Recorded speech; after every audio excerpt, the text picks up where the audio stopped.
नमस्कार दोस्तों, स्वागत है आपका मेरे YouTube चैनल में। दोस्तों, बहुत सारे लोग भगवान के अस्तित्व को ही नहीं मानते हैं। एक बहुत बड़े साजिश के तहत हमारे हिंदू धर्म और हमारी संस्कृति को नष्ट करने की कोशिश हो रही है, जिसमें हमारे युवाओं का ब्रेन वॉश कर भ्रमित किया जाता है, जिससे वो अपनी ही संस्कृति, अपने ही धर्म, अपने ही भगवान पे सवाल उठाना शुरू कर देते हैं। आज का वीडियो उन लोगों के लिए है जिनके मन में भगवान को लेकर बहुत सारे सवाल चलते हैं। दोस्तों, हम अपने जीवन में बहुत समय ऐसा होता है जब निराश होते हैं और उसका जिम्मेदार हम अपने भगवान को ही ठहराते हैं। इसलिए हम सोचते हैं कि हम भगवान की भक्ति और आस्था करने के बावजूद भी इतने परेशान क्यों रहते हैं। तो इन सारे सवालों का जवाब आपको इस वीडियो में मिल जाएगा। इस वीडियो में एक लड़की ने भगवान को लेकर गुरुजी से बहुत सारे प्रश्न किए हैं और गुरुजी का जवाब सुनकर उसकी सारी शंकाएं दूर हो गई है। तो आइए शुरू करते हैं। आपने कहा कि कृष्ण नाम का लेके आपको कोई कष्ट नहीं मिलेगा, राइट? अगर आप कृष्ण के शरण में जाते हैं तो आपको कोई कष्ट नहीं होगा, या जीवन में कोई कष्ट आने वाला है तो कृष्ण खुद हरण कर लेंगे। हमने ये तो नहीं कहा कि कष्ट नहीं आएगा। आपने ये कहा था कि अगर आप कृष्ण नाम लेते हैं तो 100% गारंटी कि अगली योनि आपको इंसान की मिलेगी, मनुष्य का मिल जाए। जी, ये गारंटी कैसे लेते हैं आप? स्वल्पम क्या है? स्वल्पम ही अपि यस्य धर्मस्य त्रायते महते महतो विहार। भगवान गीता में इसलिए कह रहे हैं कि अगर थोड़ा सा भी आप इस मार्ग में बढ़ेंगे, बड़े से बड़े खतरे से बच जाएंगे कि कम से कम आपको मनुष्य जीवन तो प्राप्त होगा। शुचि नाम सुमताम गेहे योग भ्रष्ट अभिजायते। तो भगवान गीता में ये कहते हैं अगर आप भक्ति पूरी भी नहीं कर पाते, थोड़ा सा भी कर लेते हैं भक्ति, तो क्या होगा?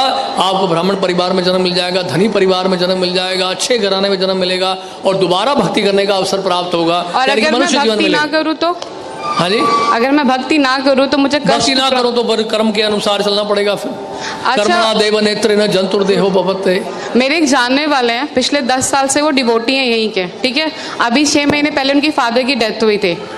ओके, तो ये कृष्ण भगवान ने ये जो कष्ट उनको दिया, क्यों दिया? वो तो 10 साल से इनके डिवोटी थे। हमने तो बोला ही नहीं कि आप कृष्ण भक्त बनते तो कष्ट नहीं आएगा, हमने नहीं कहा। कल के मैं क्लास में गई थी। नहीं, हमने नहीं कहा ये कि कृष्ण भक्ति अगर करेगा कोई कष्ट नहीं आएगा। उसको कष्ट आएगा, कष्ट करने की, जो सहन करने की दृष्टि बदल जाएगी। जैसे कि एक व्यक्ति जो है सड़क पे जा रहा है और साथ रास्ते में बैरियर्स हैं, स्पीड ब्रेकर्स हैं, तो एक व्यक्ति ठेले में जा रहा है, दूसरा व्यक्ति मर्सिडीज में जा रहा है। तो मर्सिडीज में जा रहा है, वो भी उसी सड़क से जा रहा है, झटके उसको कम लगते हैं। कहने का मतलब यह है कि कष्ट जो है भक्तों के जीवन में भी आता है, सहन करने की शक्ति भगवान देते हैं। यानी कि जहां पे पांव कटना होता है वहां पे सुबह चुभती है केवल आपको। तो कष्ट तो आएगा ही आएगा। ऐसा कभी ना सोचें कि हम कृष्ण भक्ति में लग गए तो हमारे जीवन में कोई कष्ट नहीं आएगा। इनफैक्ट भक्त तो प्रार्थना करते हैं भगवान से कि हमें और कष्ट दीजिए। विपदा संता ता शाश्वत तत्र तत्र जगत गुरु भवद दर्शनम स्याद पुनर्भव दर्शनम। आप कुंती महारानी कह रही हैं आप हमें और कष्ट दीजिए, और कष्ट दीजिए, और कष्ट दीजिए, क्योंकि आप अगर कष्ट देंगे तो आप ही का स्मरण करेंगे। अब आपका स्मरण करने का मतलब यह है दोबारा जन्म मृत्यु जरा व्याधि के संसार में दोबारा नहीं आना पड़ेगा। तो आपका कहने का ये मतलब है कि अगर आप कृष्ण, मतलब कुछ भी हो जाए, भगवान कृष्ण के शरणों में रहो हमेशा। बस ये है पॉइंट। लेकिन कोई पॉइंट नहीं। बिल्कुल बहुत बढ़िया पॉइंट बोला आपने, तालियां बजाइए उनके लिए। एक मिनट, ये कोई पॉइंट नहीं होता। अगर भगवान कृष्ण के शरण में नहीं हो तो मेरे पास जरूरी कि मुझे कष्ट, मतलब कष्ट तो वैसे भी आना है जिंदगी में, चाहे मैं रहूं या ना रहूं। जिंदगी में आना है, लेकिन यहाँ से कष्ट का निवारण आपको दिया जा रहा है हमेशा के लिए। जन्म मृत्यु जरा व्याधि के चक्र से आपको हमेशा के लिए छुटकारा पाने का एक सुअवसर प्राप्त हो रहा है।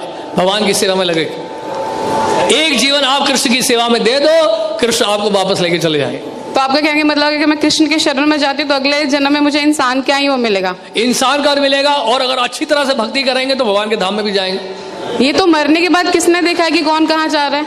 हाँ जी, मरने के बाद कौन जानता है कि कौन कहाँ जा रहा है? हाँ, इस बात की गारंटी कौन लेता है? सामान्य लोग नहीं जानते हैं, लेकिन भक्त जानते हैं। यम यम वापि स्मरण भावम त्यजते अंते कलेवरम तम तम एवैते कौन्तेय सदा तद्भाव भाविता।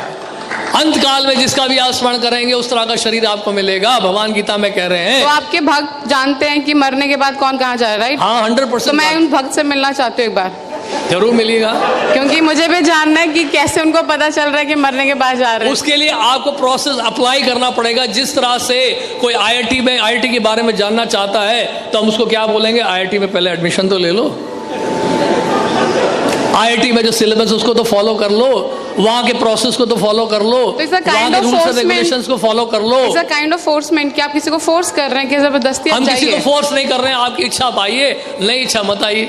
यथा इच्छसी तथा गुरु, भगवान गीता में कहते हैं। भगवान क्या कहते हैं, किसी ने सुना तो नहीं है ना? भगवान कृष्ण गीता में 18वें अध्याय में कह रहे हैं। भगवान, एक मिनट, ये सिर्फ आपने बुक प्रिंटेड पढ़ा है, किसी ने पर्सनली सुना है भगवान को? पर्सनली किसी ने भी नहीं सुना है। जिस तरह से 2+2 4 आपने अपने टीचर से सुना, उन्होंने अपने टीचर से सुना, हमने अपने गुरुदेव से सुना। तो गुरुदेव, हमने प्रभुपाद से सुना। जैसा स्कूल में जाते हैं तो टीचर सिखा रहे हैं 2+2 4। गए थे सुनने कृष्ण भगवान आप से? अपने टीचर से अभी कभी आपने पूछा है स्कूल में अपने टीचर से, what is the proof that 2+2 is 4? What is the proof this is A, this is B? Teacher ने कभी जवाब दिया ना, आपने पूछा ना कभी वो जवाब देंगे। बट ये तो अंधा ज्ञान हुआ ना फिर, हाँ, तो इसका अंधविश्वास मतलब जो है। स्कूल में पढ़ाया जा रहा है वो भी अंधा ज्ञान है। स्कूल की बात नहीं है, आपने कहा कि जो आपके गुरु ने बताया स्कूल आपने की वो बात चीज़ ही कर है, ली। क्योंकि ज्ञान तो ज्ञान है, वो भौतिक ज्ञान है, आध्यात्मिक ज्ञान है। भौतिक ज्ञान में आप विश्वास कैसे कर लिए कि 2+2 4 होता है? आप कैसे मान लिए ABCDEFGHIJ है? आपने कैसे विश्वास कर लिया अल्फाबेट्स को? टीचर कहता है मैंने अपने टीचर से सुना, वो टीचर कहता है मैंने अपने टीचर से सुना, राइट? ये है सिस्टम ऑफ अथॉरिटीज को कहते हैं डिसेंडिंग प्रोसेस। इसी तरह से गुरु परंपरा के माध्यम से, एक प्रमाणिक गुरु परंपरा के माध्यम से हम जान पाते हैं भगवान कृष्ण की शिक्षाओं। सबसे पहले आपको ढूंढना पड़ेगा कौन सी यूनिवर्सिटीज हैं बोनेफाइड हैं, कौन से स्कूल हैं जो रिकॉग्नाइज्ड हैं CBSE के द्वारा।